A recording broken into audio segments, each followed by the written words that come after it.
All new Tuesdays. We're a team. I fix them, you shine them up, you sell them. I guess this is why we drive these before we buy them. Rush to Riches on 4 Wheels. The Car Chasers. Tuesdays, 10 Eastern. Coming up on the Suze Orman Show. Tick, tick, tick, that tax deadline is near. Ways for you to maximize your money. Also, in survival mode, you just kind of feel that no matter what comes in, goes out. Right. Are you telling me that he has money that he spends that you don't have control over? Yes. Oh, and you asked me, can I afford it? I want to buy a North Face Denali jacket. I live debt-free. I would hope so, wouldn't you? Yeah.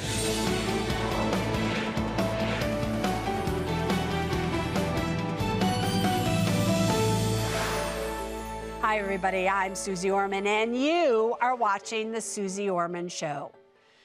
2 days. We are 2 days away from the day that your taxes are due, and I know what you're all doing right now.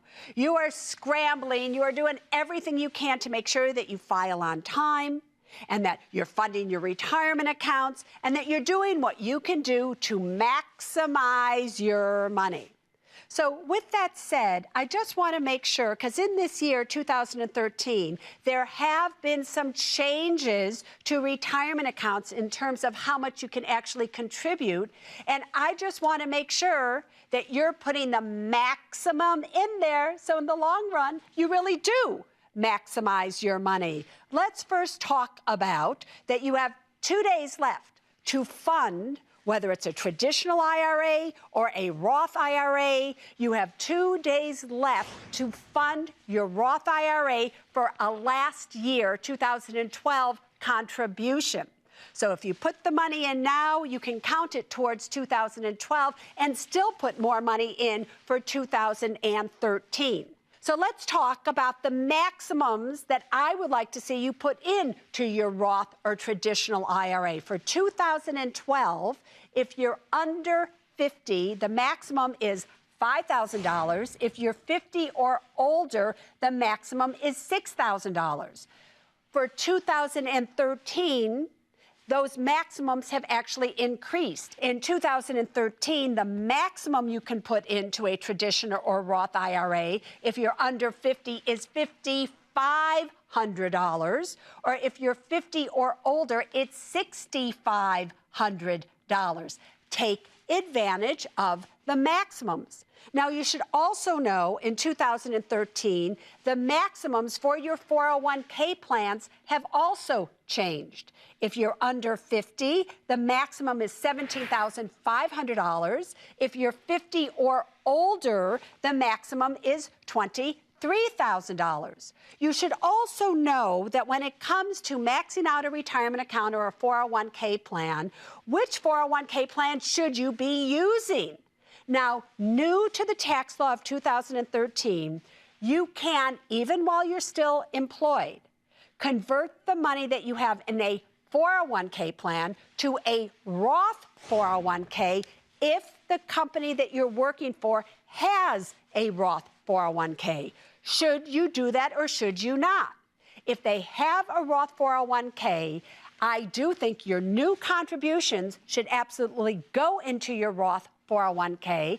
And if you want to convert some of your regular 401k money into your Roth 401k, do it little by little because, again, why? You will owe ordinary income taxes on that money, and you need that money outside of your retirement accounts to be able to pay for it. Now, here's the question you all should be asking yourself. Who of you out there should literally be converting from a traditional 401k to a Roth 401k?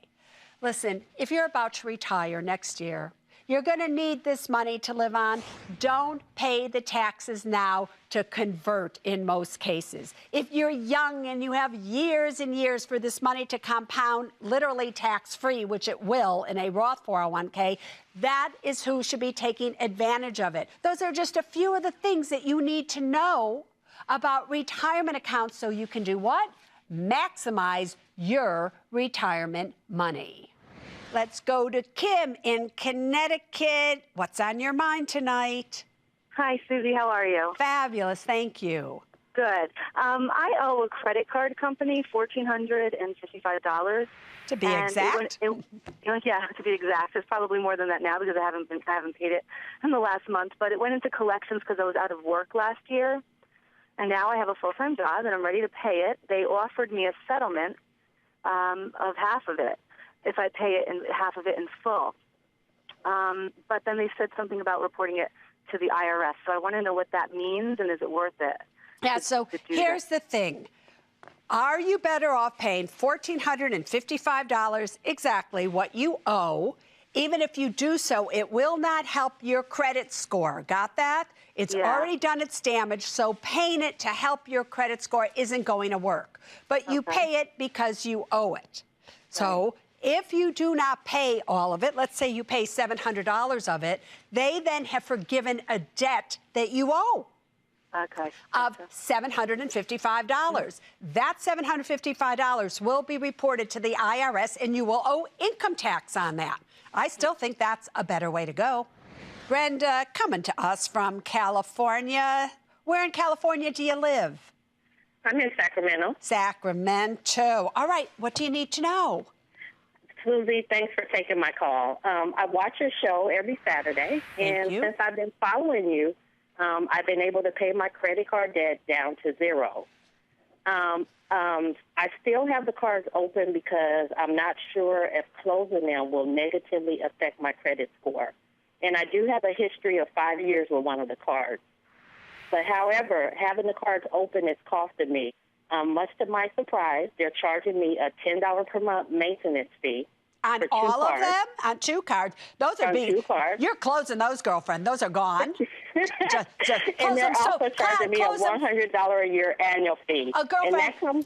No, listen, I don't even have to go farther with this. You are closing them down faster than a New York minute. I love that saying, because in New York, everything goes faster. So do you know there's only 30 seconds in a New York minute? Just joking with you. But just close them down. Now, you don't really have to worry, because listen closely. Credit history, how long your credit has been open, only accounts for 10% of your FICO score, your credit score. Who cares? I'd rather have the $220 or whatever it's costing you per year to have these things. I'd rather have that in the bank. Really? Close them down.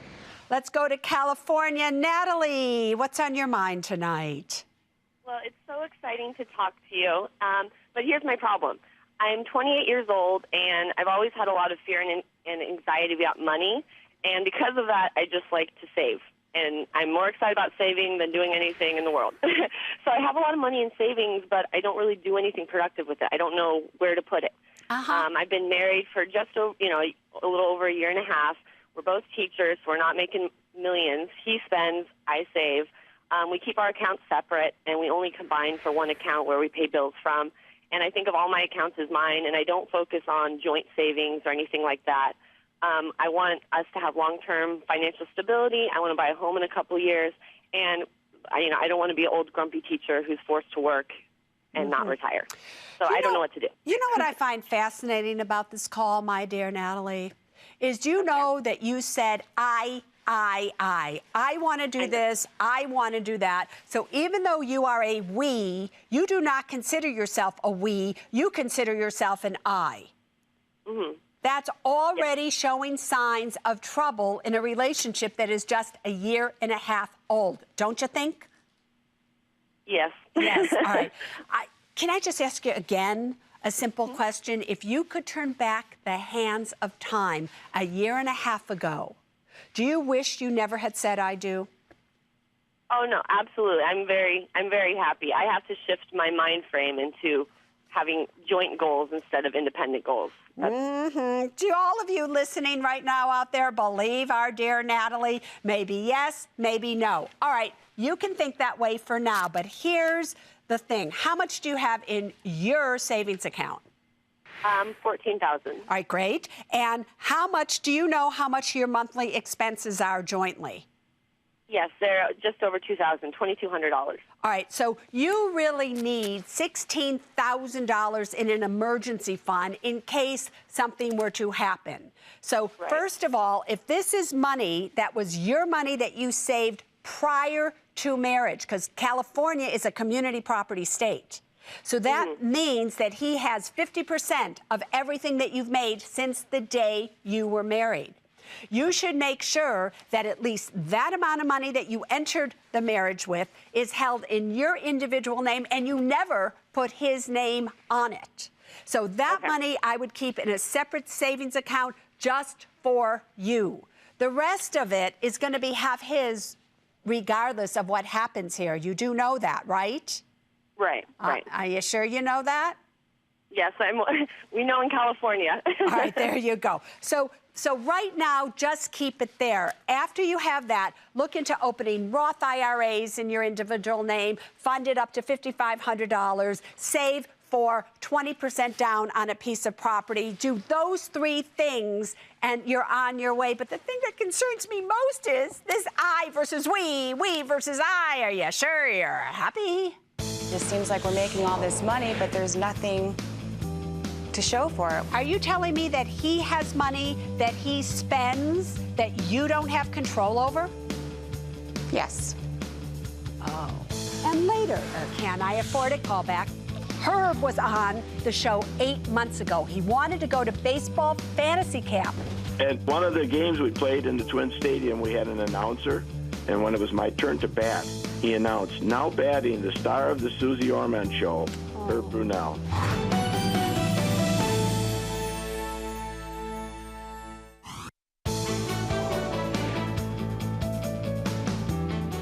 Welcome back, everybody. Now, let me ask you, does this sound familiar? We can't seem to get ahead. No matter what we do, we live paycheck to paycheck. I just don't understand why we don't have more than we have. If so, you'll relate to my one-on-one tonight. Beth is here from Cleveland, Ohio. She is 44 and a licensed practical nurse. Beth is married to Brian, who is 47, cute, and a sales rep. Anyway, they've been married 18 years and have 3 children, 15, 16, and 17. Beth and Brian admit that they spent a whole lot on their children's education to the detriment of their retirement. Now, Beth wants to know how to turn this around. Beth, how are you, Beth? Hi, Susie. I'm fine. How are you? Good. So what is it exactly that you want to turn around? Why exactly did you want to come on the Suze Orman Show? Well, I just wanted to say that we're spending all of our money on our kids. Nothing seems to be left over, and we're just trying to find our way, but it just seems like we're making all this money, but there's nothing to show for it. We don't live in a big, extravagant house or drive extravagant cars or go on vacations or anything like that. It's just we're in survival mode all the time, it seems like. All right, and in survival mode, you just kind of feel that no matter what comes in, goes out. Right, correct. Now, I've been doing this show for a very, very long time. And I look at your finances, and I don't see them in the same way that you see them, believe it or not. While it is true that you're 44 and 47, while it is true that you only have approximately $52,000 in a retirement account, only $13,000 in emergency funds, you have about $60,000 of equity in your home. Correct. The truth of the matter is, unlike most of the people who come on the show, you have no car loan debt, credit card debt, student loan debt, consumer debt of any kind. You don't owe anybody anything. Correct. So rather than looking at this glass half empty, you need to start looking at your life as half full, because at least you're starting, Beth, on solid foundation. It's not like you have to dig yourself out of this hole that you've gotten yourself in. You're already on level ground because you don't have any debt. What is making an intelligent woman like you continue to spend money on her children when she knows there's no money to be spent on her children? Why does that happen? Any thoughts before I go on? I'm just not sure. Like I said, I feel like we live as an as-need basis. When my children need something, I go get it. It's not that often. It's not like I'm going shopping every week for a new outfit, but it's as an as-needed basis. And like I have 3 kids all in high school, and there's a lot of needs. There's a lot of needs, and there's a lot of wants that I am sure during the holiday season, birthday seasons, things like that, that get fulfilled as well. Now, Beth, tell everybody how much Brian is involved in your day-to-day finances. He's not. Tell everybody how many years you've been begging him to be so. 18. 18. And what is his excuse as to why he doesn't want to have anything to do with it? He doesn't care. That's all on you, Mama Bear. Why is he saying that's okay? He doesn't like to give up his money. He doesn't like to give up his money. Are you telling me that he has money that he spends that you don't have control over? Yes. Oh, that's the problem here. You have been in total control of the money. Correct. You have been as responsible as you can possibly be. You, however, have a husband, in your opinion, that is acting like your son versus your husband when it comes to money, correct? Correct. What is he doing with his money? Oh, he uses his expense money for traveling and that kind of stuff. And what else? Does he buy food with it? Does he go out? Yes. Does he buy new clothes? Does he buy electronic gadgets? Does he do a lot of fantasy football? No. Right. No, but he does. He goes out a lot and spends money on food and things. And how much are we talking about? $1,000 a month? $2,000 a month? About $600 a month. All right, but $600 a month is still enough that would be funding money in retirement accounts. So it's the $600 that's bothering you. Correct. So the real problem here has nothing to do with money. Do you understand that, Beth? You know, before we went on the air tonight, everybody, I talked a little bit to Beth to make sure she was okay. And I said to her, you know, this isn't a financial problem we're dealing with. She was kind of like wide-eyed as I saw her in her prompter, you know, my prompter, and like, really? Are you getting an idea why this isn't a financial problem? Yes. This is a relationship problem with your husband. No amount of money. Oh, you're sighing there. You're sighing there. Because you know what I'm saying is true. You know, when somebody comes on and they sigh, that is a signal to me and all of you watching that the truth was just spoken. So, Beth, here's what I'm asking you to do for yourself. For yourself and for your children as well. Because you don't want your kids growing up and getting in a relationship like you're in. And I am sure that you want to save this relationship, that you want it to continue on, or at least you want to give it your best effort. So here is your action plan. Okay. You're going to take him and sit him down in front of the television, and the two of you are going to watch this together. I'm not even so sure it's a bad idea for your entire family to not watch this together. I think that the kids are old enough that they should see what their mother is going through, because on some level, they can feel it. And as they get older, they're going to be spending more money and making more demands and wanting to take the car out and wanting to do this. So after you have both or all 5 of you have watched it together, let's have Brian come on with you and let's see what we can do together. That sounds great. All right, so Brian, come on. We love you, big boy. Beth, take care of yourself. We're always here for you. Thank you very much. All right, bye-bye. Bye. Up next, you can't afford to miss.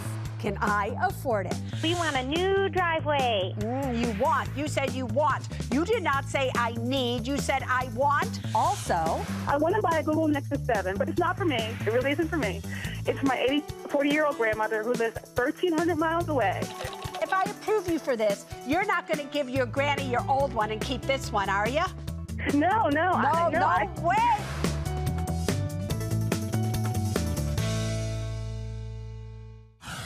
What do you want to buy? Google Nexus 7. A new driveway. North Face Denali jacket. It is that time. That time being, you call in, you tell me what it is that you want to buy, and I tell you if you can afford it or not, which is why we named the segment the Can I Afford It segment. Anyway, I'll ask you a few questions. You tell me about your money, and let's see what I decide. All right, are you ready? Crystal, what do you want to buy? Susie, I'm so glad to be on the show. Oh, thanks, Crystal. I want to buy a Google Nexus 7, but it's not for me. It really isn't for me. It's my 40-year-old grandmother who lives 1,300 miles away. We Skype 2 to 3 times a week, but her computer is over 4 years old. It's so slow, it drops the video, it freezes it, it drops the call. It's really frustrating. So it'd be great if you could approve me. It's only $249. All right, so I just love that. As you were listening to Crystal, everybody, how did it make you feel when she said, oh, her computer was it's so old, it's over 4 years old. It makes me feel like, oh God, how would Crystal define me? Anyway, just let me make sure on this. If I approve you for this, you're not going to give your granny your old one and keep this one, are you? No way. All right, Crystal, show me the money, sweetheart. Okay, so my total take-home is $10,738. However, about half of that is rental income. So the take-home is $5,814, and the rental is $4,914. Yeah. My expenses are $8,864. For debt, I have highly leveraged, $242K, 30-year fixed mortgage, $200K for 30-year fixed mortgage, $89K for 30-year fixed mortgage, and $59K for 36-year fixed mortgage. I also have $1,241 in credit card debt, but it's only at 0%. That's the only reason I haven't paid it off. For savings, I have $54,000 in liquid, $1,500 in investments, and $217,000 in retirement. So my 84-year-old grandmother will be very happy if you approve me. And your 84-year-old grandmother doesn't have $249 to buy this for herself, because I'm here to tell you, I think your grandmother's probably is doing better financially than you.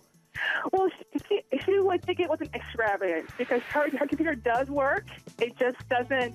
It works. It's just frustrating on both sides. All right. Listen, you can't afford this. You have debt. You don't have enough money in retirement. You're really short of emergency fund by a lot. You can't afford it. So therefore, I have approved you. Listen closely, because it is important.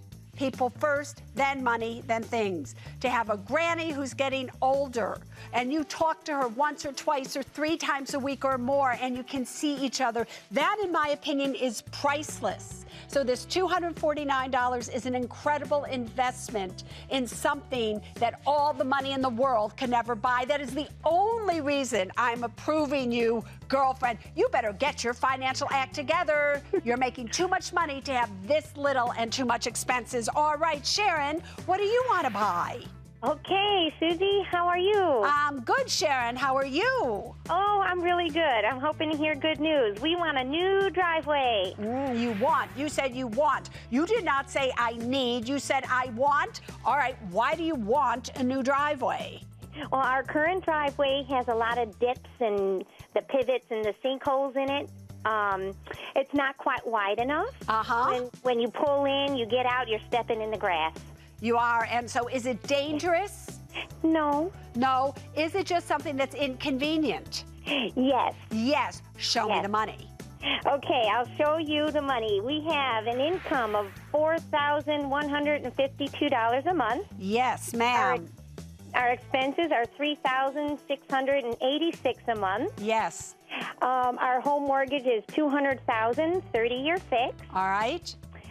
In liquid savings, we have $28,000, $30,000 in investments, and $110,000 in retirement. And how are you going to pay for this? Well, we plan on using some of our liquid savings. And that then brings you down to like $21,000 in emergency funds, when truthfully you should have about $32,000. So now I'm almost $11,000 off of emergency fund just so that you don't step in the grass. Are you kidding me? You are denied. Save your money. Oh, but you know that. Elizabeth, what do you want to buy? Hi, Susie. Me and my husband would like to go on a last hurrah. before we have kids. You know, and why is it so funny? Is it like, obviously I've never had children, so is it really that bad once you have kids that you gotta do it, you know, before you have kids? One last hurrah. I will not ask you what that means other than you just want to go on a vacation. Hurrah. You're going to be hurrahing a lot if you want kids. But anyway, $8,000. Girlfriend, show me the money. Well, Susie, we have $9,877,000 in combined monthly income. Yep. Our expenses are $5,297,000. Yes. We have a 30-year fix, which we've just refinanced at $217,000. Yes. Yes. And then we had one student loan at $1,200. We have $152,000 in liquid savings, $30,000 in investments, and $96,000 in retirement. And how are you going to pay for this? We're planning to use our liquid savings to pay for it. To pay for it outright. So, are you excited? Do you have the cities and the places that you're going to go? Because yes, you have been approved. You're doing so great for 30 years of age. Just remember, children are expensive, so check that out before you get too many of them. Abby, what do you want to buy? Hi, Susie. Hi, Abby. What do you want to buy? I want to buy a North Face Denali jacket. You want to buy a North Face Denali jacket for $130. Is that a lot of money for a jacket, in your opinion? Kind of. Kind of. All right. And how long have you been looking at this jacket? For a couple months now. Couple months now. All right, girlfriend, show me the money. I have an average take-home of $325 a month. Yes. Expenses of about $30 a month. And how do you take that home? At the age of 16, are you working? Is that an allowance? What are you doing? I have a part-time job, yes, and I've been babysitting for a while. I love that. All right, so go on. I live debt-free. I would hope so, wouldn't you? Yeah. Yeah, I know. All right, no debt. That's good. I have $1,100 in liquid savings and $3,500 in investments. All right, now before I say yes or no to you, how many of your friends have this jacket? A few, and my sister has one. Oh, so would you think you would have really wanted this jacket if your friends and your sisters didn't have it? Or do you want to be like all of them, and that's the real reason you want this jacket? I think I'd want it even if they don't, because it gets pretty cold where I live. All right, and is this a want or is this a need? It's a want. It's a want. All right, you know what happens when it's a want on the Suze Orman Show? What? You have been approved. Really? No, really? Are you surprised? Not really. Not really. Hoping I would be. Yeah, here's the reason why I approved you. You're only using about 10% of the money that you saved. You're working for this money. It's not an allowance. And that you recognized it was a want. When you have the money and everything is all right, which it is right now for you, if you want something, that's what money is there for as well. So I don't want you to grow up thinking, I only can spend money if I need it. I only can spend money if I need it. If you stay out of credit card debt, you have savings, and you want something once in a while, girlfriend, you know you're approved on the Suze Orman Show. Time for a Can I Afford It callback. I love this time. Listen, this is where someone I approved or denied in the past calls back to tell us what happened after the show. Herb was on the show 8 months ago. He wanted to go to baseball fantasy camp and asked me if he could afford to make his dream come true. Here's the callback flashback.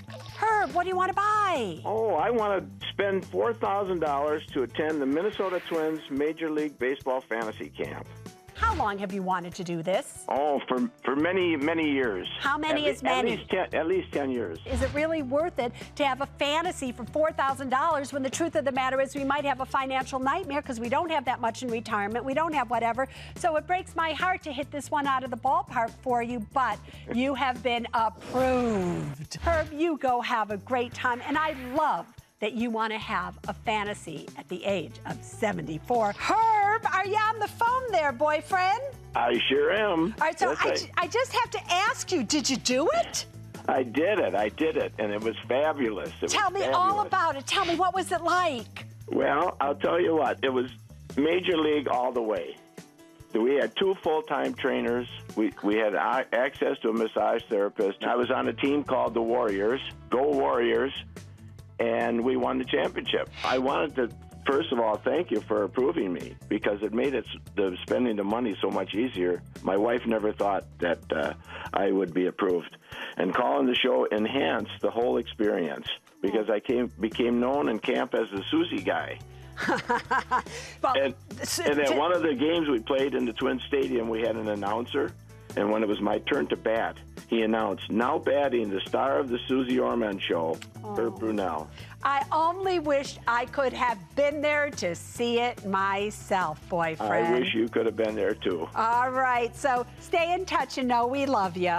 Okay, thank you very much. All right, everybody want to be part of the Can I Afford It segment? Your dreams can come true, too. Please go to my website, RetireYoungClub.com, and you'll find all the information that you need to know there to hit it out of the ballpark with me right here. Next, I tackle trending topics in Ask Susie. Did you get that for a degree that you're currently using, or are you now just not even using that degree at all? I'm using it. Thank God, because otherwise, bam, we would have had a Susie Smackdown here.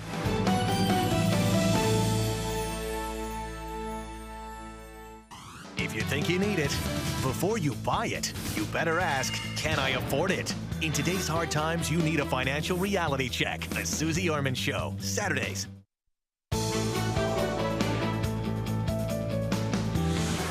Welcome back, everybody. We have Financial Literacy Month this month, and we are in the control room at CNBC headquarters. So many ways for you to get financially literate.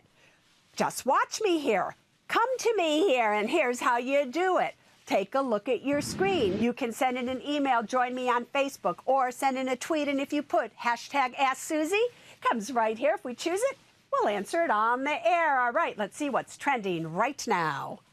At Sweet Marie Love 7, if I want to take my 401k plan from a previous employer, should I turn it into a Roth IRA or traditional? Sweet Marie, listen to me. I love Roth IRAs. I have said forever on the Suze Orman Show, a Roth IRA is my absolute favorite type of retirement account, bar none. So yes, you should absolutely start to convert it to a Roth IRA, but little by little, since I don't know how much you have in your previous employer's 401k plan, you don't want to take, if you have $50,000 and convert it all at once, because why? You will owe income tax on that $50,000. So take a look at what you have, convert little by little, year after year, until it's all in there, but not so it really gets you on your income tax bracket. Let's see what else is trending. We have at Subar NYC, do both my husband and I need to have an 8-month emergency fund? Actually, you do not, my dear Subar. What I'd like to see is both of you have an 8-month emergency fund together, meaning just one. You don't need 8 months for you, 8 months for him, unless, of course, you're thinking about possibly not being with him for very long. If you want to have an 8-month together and 3 months just for yourself in case something were to happen, okay, but really, you just need one 8-month emergency fund. Let's go to webcam now. We are going to Ohio. Megan, you have a question for me? I do. Thank you for meeting with me, Susie. I have recently moved back to Ohio to regroup and take control of my personal finances. I have about $50,000 in private student loans, and I'm going to take the next 2 years to pay it off. I'm going to live with my parents for rent-free for those 2 years, and they're going to help by contributing $500 a month while I contribute $800 a month. By the end of that, I should have about $30,000 paid off in my student loans. And my question is, should I be putting some of that money into an emergency fund, or should I go ahead and devote all of my money to pay off the private student loans? I just have to ask this question. Number one, okay. Whatever you got, $50,000 of private student loans, yes. right? Yes. Whatever the reason was you got that, Did you get that for a degree that you're currently using, or are you now just not even using that degree at all? I'm using it. You're using it. Oh, thank God, because otherwise, bam, we would have had a Susie Smackdown here. You have a 2-year plan. After 2 years, you still will owe $20,000. What is your plan for that money? Hopefully by that time I'll have more money myself to contribute. And I'm going to just keep on contributing as much as I can. I want to just get rid of it. All right. You just said the answer to your question. If you just want to get rid of your student loan debt, which I think you should do, especially since it's a private student loan, then put 100% towards the student loan. If you want to save an emergency fund, go out there and get some more jobs. You've got to do something to bring in as much money as possible. So it's not just one job. Maybe it's not just 2 jobs. I don't care if it's 3 or 4 jobs, but this is the time right here and right now to do as much as you possibly can. All right, let's go back to the studio, everybody. And here's what's coming up next. Karen wants to know, Susie, how are we doing? We got married and had kids later in life. So we're trying to balance our need to save for retirement and save for their college education. You're afraid about what grade I'm going to give you, but you yourself have given yourself a C. That's what should be scaring you.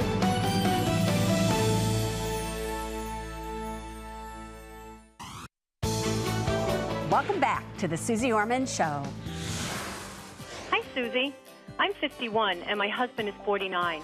We have 2 boys, ages 7 and 10. We got married and had kids later in life. So we're trying to balance our need to save for retirement and save for their college educations, knowing I'll be 65 before the youngest gets through school. Our goal is for me to retire at 67 when my husband is 65. We want to finally enjoy some couples time. Susie, how are we doing? Oh, Karen, welcome to the Suze Orman Show. How are you tonight? Hi, Susie. I'm excited and nervous. Why are you nervous? Well, I'm used to being an A student as a child, and I don't know if I'm going to get an A tonight. Well, let's just put it this way. If you were going to grade yourself, what grade would you give yourself? I'd have to give us a C. Susie. So here's what's so sad. You're afraid about what grade I'm going to give you, but you yourself have given yourself a C. That's what should be scaring you, not what Suze Orman's going to say, but what you yourself think about your own situation. But let's see what we have going here, girlfriend, and let's show everybody your financial situation. All right, Karen is 51, Marty is 49. They have about $430,000 in retirement, $40,000 about in an emergency fund, $104,000 in investments, $285,000 is their home value, but they owe mortgage debt of $217,000. They have consumer debt of $1,700. So here we are at the ages of 51 and 49 with a net worth of about $640,000. No comment on that. Let's go on to the monthly income and expenses. So currently we have after-tax income of $6,100 a month. We have monthly expenses of about $4,760 a month, which that gives us in excess to put in emergency funds and retirement accounts and everything like that, $1,340 per month. So the question is, how are you really doing? Now, I am grading you not on your current financial situation. Okay. I am grading you on, do I think you're going to be able to meet your goal when you are 67 and your husband is 65? That's what I'm giving you a grade on. And if I were going to give you a grade, I would give you a B. Oh. Not so bad. I think you're doing pretty good. Good. Let me just tell you, if you continue to do everything exactly like you are doing now, when you retire in 16 years at 67 and 65, you are going to have approximately $7,300 a month of after-tax income. I have put your goal then to be at least $6,000 a month of expenses. That's what I think you need. That $7,300 comes from the $1.3 million that you're going to have in your 401ks if you keep investing like you're doing, about $145,000 or so in your Roth, along with your Social Security and the pension and everything. That's what it's going to give you. And that is not with Marty taking any Social Security at that point in time. Okay. So Marty could wait till he's 70 if he wanted to, and that would be extra money for you. So why didn't I give you an A? Very simply, you are underinsured. You're not contributing the max to your retirement accounts. So here is your way to an A. Number one, I need you to get more term insurance. You should have $1.2 million on Marty. You should have $500,000 on yourself. 15-year level term. You should each contribute the max to your Roth IRAs. You should continue to contribute $200 a month to your 529 plans, just like you're doing. Your children then will have about $30,000 each. When they go to school, they'll have to make it on that. I want you to look into long-term care insurance, and I want you to do that now. If you just did those few things, you would have gotten an A. Up next, one more thing that I want you to know. If we were so strict with them, they'll stop wanting to make money because they can't use it. And when you tell them it's for their future, they don't understand that anyway because they think they're never going to get older.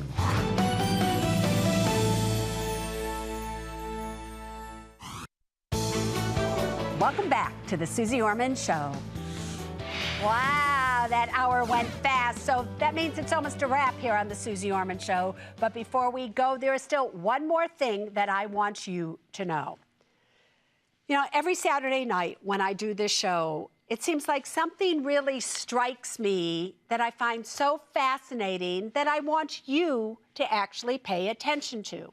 And tonight, this has to do with our Can I Afford It caller, Abby, who was 16 years of age, who called into the show simply to ask, Suze, can I afford to buy a $130 jacket? Now, Abby was making money. Abby had money in her savings account. And when I approved her, she was a little bit shocked. Now, here's why I find that fascinating. I want to use that as an example to all of you that kids really know about money, especially kids who are watching the Suze Orman Show. I can't believe how many children are out there and they're learning about money the right way simply by on Saturday night listening to the mistakes adults are making, learning from other kids that are calling in, and they're literally being financially educated right before your very eyes right here on this show. But I want you to understand, kids know when they're educated with money, when they're doing something wrong, when they're doing something right. But they also need to know, which is why I approved Abby in this situation, that if they're working hard for their money, that if they've saved their money, that they're not going to spend more really than 10 or 15% of what they saved. That this life isn't always about, I can only spend money if I need it. What's good is making money because I can't use the money when I want to use the money. If we were so strict with them, they'll stop wanting to make money because they can't use it. And when you tell them it's for their future, they don't understand that anyway because they think they're never going to get older. Now you know. So I want you to think about what I did with Abby. I want you to think about your children and what you're doing with them. But the main thing I want you to know is this. There's only one thing that really matters when it comes to money, and it goes as follows. People first, then money, then things. Now you stay safe.